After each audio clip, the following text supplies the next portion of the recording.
I'm Don Bell, ASCRS's Chief Operating Officer. I'm speaking today with Nancey McCann, ASCRS's Director of Government Relations, and we're talking about the 2020 Medicare Proposed Physician Payment Rule, which was released last night.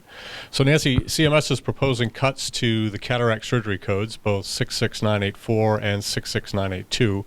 What's the reasoning behind this? So I'm going to explain a little bit about the reason why not only this code was triggered, but how codes are revalued in general, because I think it's important for everybody to understand. Typically, there are 3 different scenarios where codes are revalued. Every 5 years is the typical timing for work RVU revaluation, and actually the cataract code has not been revalued since 2013.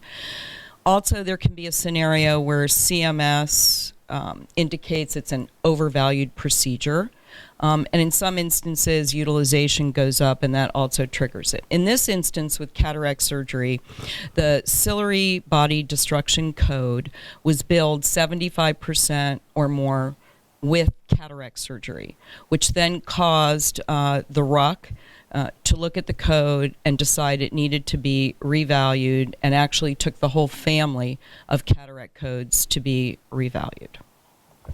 Can you give us some background on how the RUC process works and how ASCRS provides input? Sure. So the RUC stands for the Relative Value Update Committee.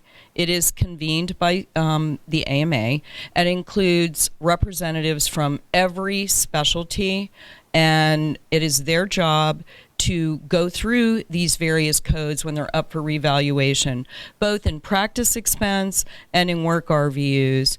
And they meet for days on end and go through data and so forth. And then they come up with recommendations, and those recommendations are made to CMS.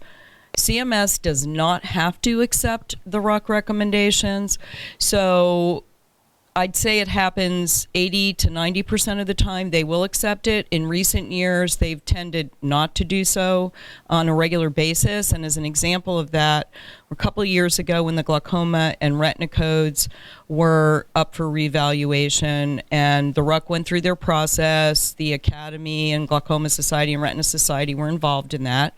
There were going to be reductions, but CMS did not accept those recommendations and actually went forward with significant reductions, more in the 35 to 40% range. And we were able to get that changed after the fact, but CMS doesn't always have to accept those RUC recommendations. So what happens with the process is that you have to survey your members on whatever codes are up for revaluation. And it's a sampling. It's also, like the Academy will ask us for a random sampling of our members, and they use that combined with their database, and the survey goes out. It's anonymous. We're allowed to encourage the participation in the survey, but in a very general basis. Basically, if you receive the survey, we encourage you to complete it, because not all of our members do complete it. There's a certain threshold level that you have to have in order for it to be significant and valid. So the questions that are asked on this survey will deal with the code in terms of the time it takes for them to perform the code, the intensity factor, and they'll compare the intensity of that code versus another code that you perform, and also how many post-op visits. And you take that data, and then you use that to make your recommendation, meaning ophthalmology's recommendation, to the RUC. And that's a process that is very collaborative. We work together with the Academy in determining exactly what our recommendation was going to be. What happened as a result of that survey, it showed that we have one less minute of time in performing 66984 and one less post-op visit, which always equates into some kind of reduction. Typically what you do then is you look to crosswalk. So you look for similar codes with the same time, intensity, and post-op visit. With this valuation that we found, all of the codes that had the same time and post-op visit had actually a 50% less value than in work than we have today. And there were no codes that had everything, including the intensity factor. So because we are able to show that we have an intense procedure, and we make the argument where, unlike other surgical procedures where there's time spent, outside of whatever it is they're doing, they're not always in the body at the time. Cataract surgery, you are in the eye the entire time. So we make that argument. And as a result of that, we were able to negotiate through a link to a code, and it's a complicated process. We kind of backed into it, that we thought represented the best crosswalk with time, intensity, and so forth, and made that recommendation to the RUC. So we presented that. It did equate into a reduction, but it was a 15% reduction as opposed to a 50% reduction. And the RUC supported that, and that's the recommendation they put forth to CMS, and that is what we see reflected in that proposed rule. Unfortunately, CMS did not accept the additional RUC recommendation that has to do with the E&M, evaluation and management side of this. So in addition to the cataract revaluation, and we're going to talk about that a little later, there is a proposal to increase E&M values. And we were hoping, and the RUC recommended, that they reflect that increase when they do the revaluations of the 90-day globals that are up for review. And so as a result of that, we might have gotten a less of a reduction than we did.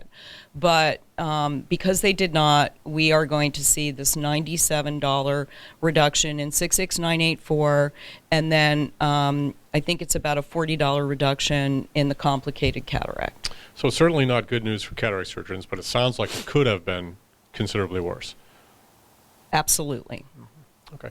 So what's ASCRS's next step when in speaking with CMS?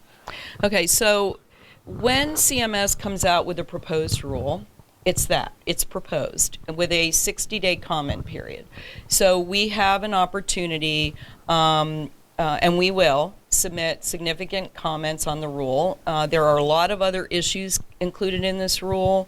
There's the QPP, the Quality Payment Program. They made significant changes there to our benefit. There's the budget neutrality adjustment. They also, as I said, included these E&M changes. So we do have an opportunity, but we will, along with the Academy, support the recommended values. We will most likely, and I could say probably definitely, talk about the fact that they should include the E&M increases when they're calculating the cataract reimbursement. So perhaps that $97 will not be, it will be less than that, maybe around the $90 range or so forth. Okay. So you mentioned E&M payment earlier, so CMS is also proposing to overhaul E&M payment and documentation. Tell us a little bit more about that. So this is it's been a very long process, and it's all in the effort to increase payment to primary care. There's been a lot of talk about that through Congress, through MedPAC, which is the advisory body to Congress, about primary care not being paid enough. And actually, this whole RBRVS system that we live with was all an effort to redistribute money from surgery to primary care, and this continues today. And so there have been a couple of efforts. The original recommendation that CMS had in 2019, the entire medical community opposed it because they talked about actually collapsing the codes and blending payments and so forth, and eliminating some of the levels. And we were all opposed to that. And so then we were able to make the argument that they should really let the RUC the committee look at it and try and determine the best way to move forward. As a result of that, the RUC came up with their recommendations, which actually have separate reimbursements for each of the levels. It doesn't blend the payments. But the surgical community actually opposed the recommendation because we are concerned about the overall impact on surgical procedures. And the other issue is this is slated for implementation in 2021. Unlike the cataract reimbursement. So we do have some time to try and affect change, if you will, and we'll be working with the surgical community to do that, to raise the concerns that we continue to have, with this new proposal moving forward. The other thing about these E&M changes is that when you increase values of services that have such a high volume, it will create reductions in other codes because you have to pay for it in some way. And what's not clear is how they're going to do that. It has to be some kind of budget neutral adjustment, whether that's through a conversion factor or through reduction in RVUs. So we have significant concerns about that, and we'll be working with the surgical community to affect change. So it sounds like there is still time and an opportunity to influence the final policy for E&M changes. Yes. Great. So where can ASCRS members go for more information? I know this is something of considerable concern for them. Yes. So ASCRS has worked in a collaborative manner with ASOA in developing materials and information on our website. There actually was a link provided in the alert that we sent out last night. There's a landing page which gives a whole background and history of RBRVS and the process, the RUC process, explains the background because I do think it's very important for our membership to understand the process and what we're dealing with, and that we are advocating on behalf of our members. And then there is a perspective from Nick Mamalis, who is our president, and then from Bruce Maller, who's a consultant, talking about what you can do, in your practice now that you know that these changes are proposed. And I also would encourage our members to look to their administrators as well, to work within their practices to be able to determine how they react or what changes they make as a result of these reductions. And then lastly, I just want to encourage everyone that if you have any questions or comments or concerns, please do not hesitate to contact us. My department, Government Relations Department, we're always willing and able to help and answer questions, and I encourage our members to do that. Well, thanks, Nancy. I know this is incredibly important to ASCRS and ASOA members, and I'm sure that they found your explanation helpful. Thank you.